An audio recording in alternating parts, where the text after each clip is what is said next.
চলো আজকের মেসির বার্থডে কেকের কিছু ডিজাইন তোমাদের সাথে শেয়ার করি। হ্যাঁ জানি অনেকটাই লেট হয়ে গেছে আমার পোস্ট করতে, কিন্তু কি করব বলো, এতগুলো কেকের অর্ডার, সেগুলো আমাকে পোস্ট করতে হয়, সেগুলো বানানো অনেকটাই সময় লেগে যায়। আর দেখতে দেখতে খেলাও শেষ হয়ে গেছে, তারপরে আমি এটা পোস্ট করছি। তো কিছু করার নেই। তো সেদিনকার আমার দুটো আর্জেন্ট অর্ডার এসেছিলো মেসির বার্থডের জন্য। একটা ছিল আমার পাড়া থেকে আর একটা ছিল পিয়ালি থেকে, একটু দূরের থেকেই ছিল। আমার দুজনেই কিন্তু আমার কাস্টমারই অর্ডার করেছে, রিপিট কাস্টমার। তো প্রথম যে কেকটা করছি আমি, এটা আমার একটা রিপিট কাস্টমার অর্ডার করেছিল পিয়ালি থেকে। আর দুটো কেকই কিন্তু সেম ডিজাইনই ছিল, একদম পুরো সেম বলতে পারো, কিন্তু ফ্লেভারটা আমার ঠিক মনে নেই, দুজনে মনে আলাদা ফ্লেভারই নিয়েছিল। তো যাই হোক, দেখো মেসির যে জার্সির কালার কম্বিনেশন সেটা আমি করে দিয়ে মাঝখানে সানটা এঁকে দিয়েছি। আমি সানটা খুব বেশি ভালো পারি না, যতটুকু পেয়েছি করে দিয়েছি। আর আই লাভ মেসি এইটা লিখতে বলেছিল কাস্টমার আমাকে, সেটাও লিখে একটু সিলভার কালার ডাস্ট করে নিয়েছি।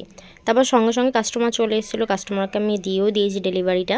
এরপরে এই যে কেকটা আছে, এই কেকটা ছিল আমার পাড়া থেকে অর্ডার। এটা চকলেট ফ্লেভার হয়তো ওরা নিয়েছিল কেক, আর এটাও সেমই ডিজাইন ছিল। এই উপরের এটা আমি একটু ডিফারেন্টভাবেই করছিলাম। আমি আগেও একবার মেসির বার্থডে কেক করেছিলাম 1 বছর আগে হয়তো, তখন আমি অন্যভাবে করেছি, আর এখন একটু অন্যভাবে করছি। এটা করতে একটু বেশিই সময় লাগছিল। আর দেখো করতে করতে কারেন্টটাও চলে গেছিলো, কারণ সেদিনকার ওয়েদারটাও একটু খারাপ ছিল, বৃষ্টি হচ্ছিল, তার জন্য কারেন্টটাও চলে গেছে।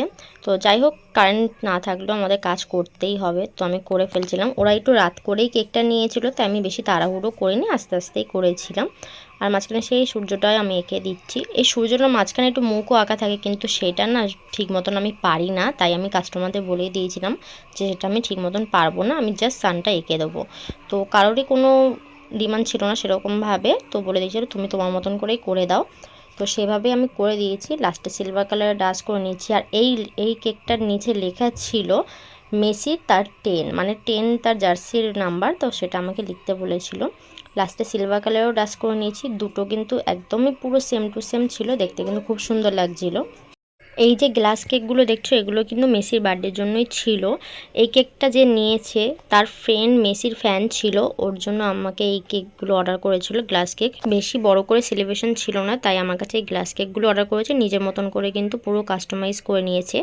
এই 4টে গ্লাস কেকের মধ্যে একটা ছিল বাটারস্কচ, একটা ছিল ভ্যানিলা, আর দুটো ছিল চকলেট ফ্লেভার। ভ্যানিলা যেটা ছিল সেটা আমাকে বলেছিল মেসির যে জার্সির কালার হোয়াইট আর স্কাই কালার, সেই কম্বিনেশনে করে দিতে ক্রিমটা। তো আমি সেভাবে করে দিয়েছি। প্রথমে দেখো আমি বাটারস্কচ ফ্লেভারটা করেছি, আর উপরে আমাকে এ লিখতে বলেছিল, মানে এ অ্যালফাবেট দিতে বলেছিল, সেটা আমি দিয়ে দিয়েছি। এরপর আমি ভ্যানিলা ফ্লেভারটা করছি। তো নিচে ক্রাশ দিয়ে দেখো, তার উপরে কেকের গুঁড়ো। এরপর আমি স্কাই কালারটা দিয়েছি, হোয়াইট আর স্কাই কালারই করতে বলেছিল বলে আমি করে দিলাম। এবার চকো চিপস দিয়ে উপরে আমি হোয়াইট কালার ক্রিম দিয়ে ফ্লাওয়ারটা করে নিয়েছি। আর এর উপরে আমাকে 10 লিখতে বলেছিল, তো সেটাও আমি লিখে দিয়েছি চকলেট দিয়ে। মানে যা যা আমাকে কাস্টমার বলেছে সব সেমভাবে করে দিচ্ছিলাম আমি।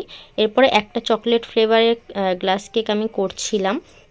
একটা চকলেট ফ্লেভারে আমাকে বলেছিল এস লিখে দিতে, মানে এস অ্যালফাবেট দিয়ে দিতে, তো আমি সেটাও করে দিয়েছি। আর একটাতে আমাকে নিজের মতন করে দিতে বলেছিল, ওটাতে কোনো ডিমান্ড ছিল না কাস্টমারের, তো সেইটাতে আমি একটু কিছু স্প্রিঙ্কেল দিয়ে দিয়েছি, যাতে দেখতে ডিফারেন্ট লাগে আর ভালোও লাগে।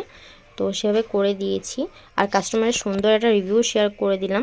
তো তোমরাও যদি এরকম গ্লাস কেক অর্ডার করতে চাও, তাহলে কিন্তু অর্ডার করতে পারো, নিজের মতন করে পুরোপুরি কাস্টমাইজও করে নিতে পারো। আর আজকের এই কেকগুলো তোমাদের কেমন লাগলো কমেন্ট করে কিন্তু অবশ্যই জানিও। ভিডিওটা লাইক শেয়ার করে দিয়ে আমাকে ফলো করতে ভুলো না। ওকে, টাটা।